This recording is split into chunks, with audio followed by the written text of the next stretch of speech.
Hi, Michael.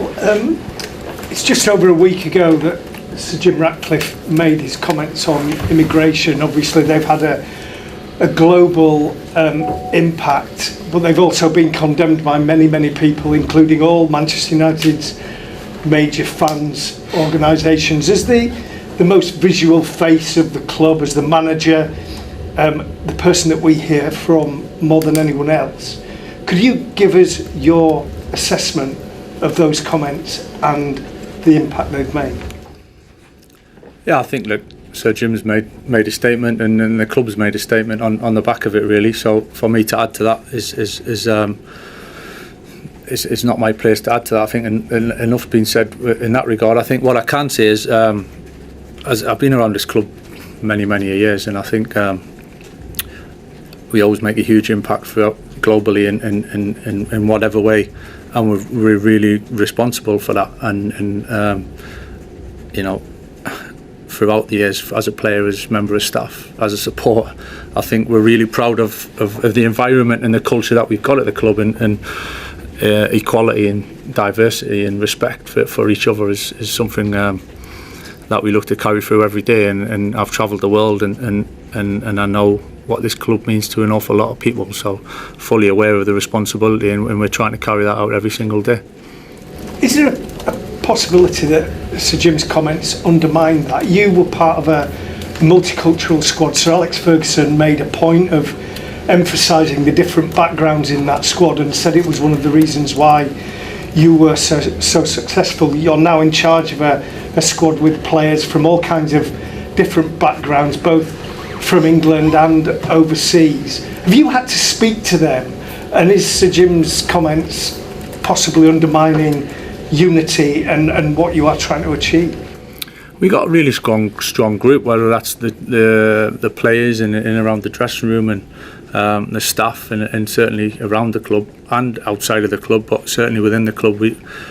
I think we're in constant communication anyway. We're here to support each other and help each other in whatever way we can. So the boys have been in really good spirits this week in terms of training. We've had some time away, so I think that was important for a refresh and a bit of a deep breath of everything, you know, for the short time we've kind of been together to digest everything, and then come back and focusing on what's next. So we're looking forward to the next game at this stage, but yeah, obviously we're here to help each other, support each other in any way we possibly can. Michael, just picking up off that though, do you think comments like that can impact a group that, as Simon mentioned, are from all around the world, from different backgrounds, from different social classes as well? You know, when they see someone of such leadership at the club, can that have an impact? I guess not even on the football, but just in any working environment.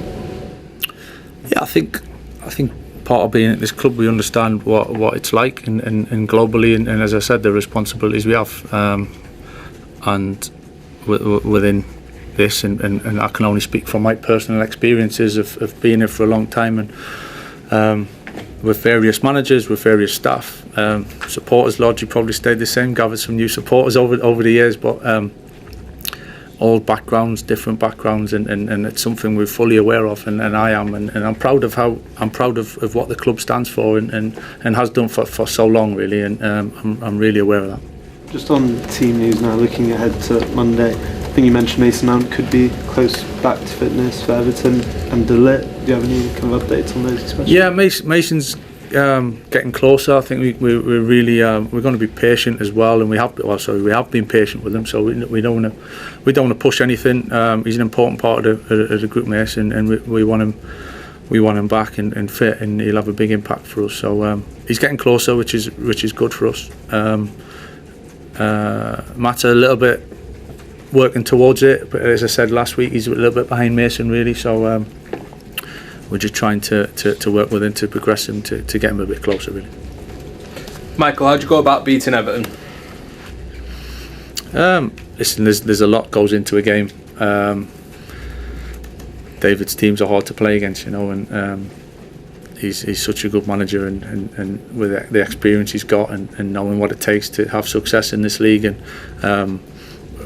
it's a new challenge for us, you know. It's one we're looking forward to. I think it's one where we've had a lot of time to kind of do look forward to it. So yeah, it's going to take a lot. I think it's going away to Everton. I know it's a new stadium, but historically, it's always been tough. It's always been the atmosphere and the supporters that they create. I think it's always been one of the toughest ones that I've played away from home. So we're aware with that, and then trying to be our best way we can. I think we've got things to improve on, but we've got a good base and a good foundation moving forward. Good spirit. So we'll have to draw on pretty much all of that on Monday night. You said you've had a couple of weeks here to just take a breath and assess the start that you'd made together. Did you feel like the West Ham performance was a little bit of a step back from what you've shown, and what are the details that you think need to change for this Everton game, who may well have a similar approach to West Ham as well? I think we've got to be a bit balanced, in terms of I spoke about not getting carried away before that game in terms of winning games, and certainly not getting carried away if we don't come away with the 3 points. I think there's an understanding of games are tough to win in this league, and it's proven, not just for us. So I think a lot of the performance in terms of the control and how we went about the game there was a lot of good things in the game. It probably got open towards the end when we were chasing it a little bit more, but we looked dangerous. And scoring a late goal is a big positive. So I think it's an important point for us. Yeah, of course we wanted to win the game, but certainly not thinking that it was all bad or it's a big negative. I think we're pretty balanced going into the game to what we are coming out of it really, and looking for the games ahead. Thank you, Jamie. Hi Michael. So it will have been 13 days by the time you play Everton. How has it been having an extended break like that? Has it been helpful, or do you feel it's broken the rhythm? And how are the plans going for a mid-season friendly when the next gap comes up? And how involved in the plans for that are you? Yeah, we're trying to make it useful. The break that we've had at the moment. I think we're trying to make in different ways. I think it was important that I think when there's change and the kind of the month or so that we had together, I think it was important for everyone to have a couple of days to digest that and take it in. And so the boys have trained a bit, had a few days off, trained a bit again, and looking to get the balance right of keeping the rhythm, keeping the sharpness, keeping that the focus, which the boys have been, I have to say, really good in training again. And then moving forward, the fixtures have thrown up some mixture of gaps between games really. So just adjusting and adapting, and we'll see what kind of comes of that. Especially obviously the international, and then a bit of a break after that. So we'll manage it as we go, but we'll obviously try and make the best of it. How do you feel on the prospect of a friendly? Is it something you would welcome if that's what the club thinks is the right thing to do? It just depends on a lot of things really. I don't think there's a black or white answer with that one. I think it's really kind of we'll make a call, and there's a bit of an area in between where it depends on where the game is, what it's like, what time it is when the fixtures fall. So it's not straightforward. But Hi David. Hi Ian. You spoke there about the importance of the 3 points at Old Trafford earlier on this season, but aside from the 3 points, how significant was it in terms of the belief that it can give a team and the players that they belong on a stage like that and that end of the table? Well, I think the big thing I've wanted us to do here at Everton was to make sure that we were competitive with the so-called bigger teams, or the teams who are near the top of the league. And I think we've tried to do that. We've not won all the games we've done it, but I think we have been competitive. On the night we showed resilience, but it was a huge win for us at the time because we were sort of trying to keep up with everybody, and we have been all season. We've been trying to sort of retain our position, a strong position, and in the main we've done so. We've added one or two blips, but obviously the 3 points on that night at Old Trafford was a huge boost for us. And obviously you want to stay in that mix for European places possibly, but how difficult is it? We saw Wolves against Arsenal in midweek. I mean, has the Premier League ever been this competitive? I actually have been laughing at quite a few of the people who've been talking about it, and I've been listening to it, and I'm thinking unless you're actually sitting in the seat as the manager of one of the clubs, you're not understanding how difficult the games are, the level of the games, the teams. We played Wolves here a few weeks ago and we got a draw. We played Leeds here, we could only draw. We played those teams where maybe you think, even Bournemouth, where we lost to. people are thinking that you'll turn up and you'll roll these teams over. The games are so difficult at the moment. And yeah, by the way, there is one or two teams who might blow all the teams away in the league. There might be, but in the main, most of the teams have been very competitive. Very little between them. Before we played Bournemouth, I think Bournemouth were really unlucky not to beat Aston Villa at home. And Aston Villa got a draw out, I think, and ended up coming up here. We thought we were a bit unlucky not to beat Bournemouth on the night, but they ended up turning us over. So the games are very close and pretty unpredictable at the moment. And that's why it's difficult for aside from the top 3 or 4 teams, to be able to put 3 or 4 wins together. It's just so difficult. It is, and I'm sort of looking and saying, no, going to Wolves, why would it be easy for Arsenal to just turn up and think that they're going to do that? And now everybody thinks Man City's going to win all the games between now and the end of the season. They may well do, but I think you've got to forget what I've said is there's a lot of teams in the Premier League who are showing good form and very hard to beat. Thanks, Ian. We'll go to Carl at the Press Association. Just following on from Hi, that, Carl. David. Hi, David. Yeah. You spoke about how difficult the Premier League is, but I'm just wondering, this sort of spell you're now entering, the next 9 games, I think you play 5 of the top current 6. Mm-hmm. How crucial a spell is that going to be for you, and how difficult will it be? Yeah, well, it depends how crucial you're looking at it and you're thinking about it. Is it? I think this time last year, the 9 games I had to play, I'd have been saying, my goodness, how am I going to get any wins to stay in the Premier League? I think we've probably got over that completely. I think the challenge now is, can we change mentality? Can we change the whole direction we're going in? Well, we're not going to be that team anymore. We're not planning to be a team who's fighting relegation. We're a team who are planning to try and challenge the teams in Europe. And to do that, I said it a few weeks ago, we're going to have to win some big games in the run-in. I don't know if we're quite in the word run-in yet. I don't know when the run-in might begin, but I would think it was probably maybe when you got under 10 games, maybe down to 9 or 8 games, something like that. I might call that the run-in possibly.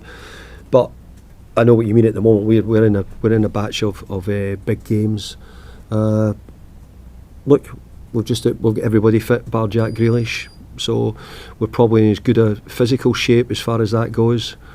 We'll get a bit of disruption with game times, when we're playing, we might have 10 or 12 days off, or we might have different bits in this part of the season. Then suddenly we might have 3 games in 8 days.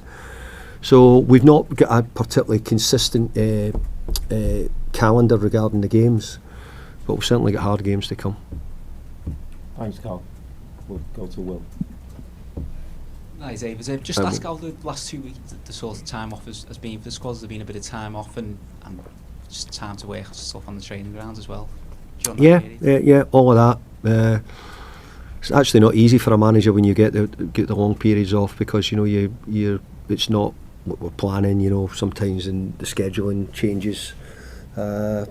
Even this game, we're on to Monday instead of maybe a Saturday or a Sunday possibly. But all that changes as well. So yeah, we've had all what you've said. I know he said after Bournemouth that maybe Ilman Ndiaye come back a little bit slow from AFCON. Do you think he's one who will benefit from this break, and just a Ghana Gay as well? I hope so. I think that hopefully they've now got themselves back into the speed of it. I thought both of them had started to pick up a little bit in the last game. Both started to show they were getting back more to what I felt the speed of the Premier League and the intensity of what's required here. Can I just ask about Tyler Dibblin? He was 20 earlier this week, I think. Tyler Dibblin. Yeah. I mean, is that right? 20. Didn't even know it myself. He's 20, and I know he came in for a fee, but it's easy to forget how young he is at 20. You look up, say, where Ndiaye was, or Jack Grealish was, King Jude before, was it?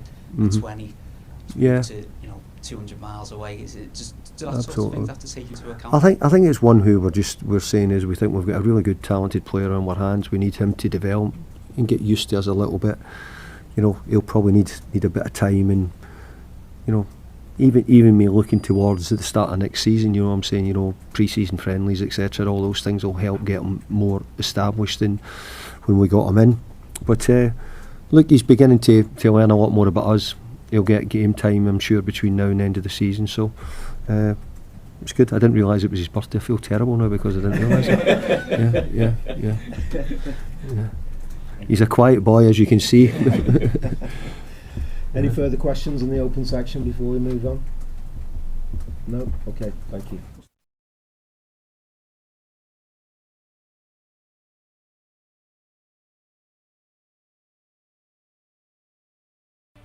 Hi there, welcome back. Look, fair to say we are joined by one of the best English managers of his generation in Sam Allardyce. So we thought it's only right to take a look at the current crop in the Premier League. Okay, look, let's start with Manchester United and Michael Carrick. Yes. What have you made of his start at Old Absolutely Trafford? unbelievable by the fact that I think that he must have think after Middlesbrough what he'd done and didn't quite get them there, that is that it for me? You know, and then all of a sudden Man United pop up on the basis of what he's done more as a player, and of course the time he took over before. So they felt that the right thing to do again, a bit like they did with Ollie, and that has had a tremendous impact, you know, with Steve Holland on the team.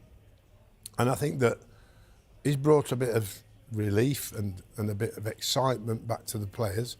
I think that his preparation is brilliant because they're not in any trophies and all they've got is the league, and that means time can be spent on moulding the team into the right shape to get the right results for him. So, you know, it's great to see, it's great to watch. They're entertaining, they're winning. They're scoring goals in the last minute. 1-1 draw at West Ham. Absolutely fantastic goal, by the way. But, you know, there you go. He knows the club inside out as well, doesn't he? He Obviously, does. you know, you're friends with Sir Alex Ferguson. Do you think he would back Carrick getting the job on a long-term basis? Yeah, I think so. I think if he carries on, and Sir Alex will back him, if he proves himself between now and the end of the season, I mean, there's a big chance that Man United could get into the Champions League. You know, which would be a big step on the basis of what was thought that they would achieve at the start of the season. So we all expect Man United to be competing for the Champions League, but not certainly this season the way things are going. Another newly appointed coach in Liam Rosenior this season. Not lost yet. Look, not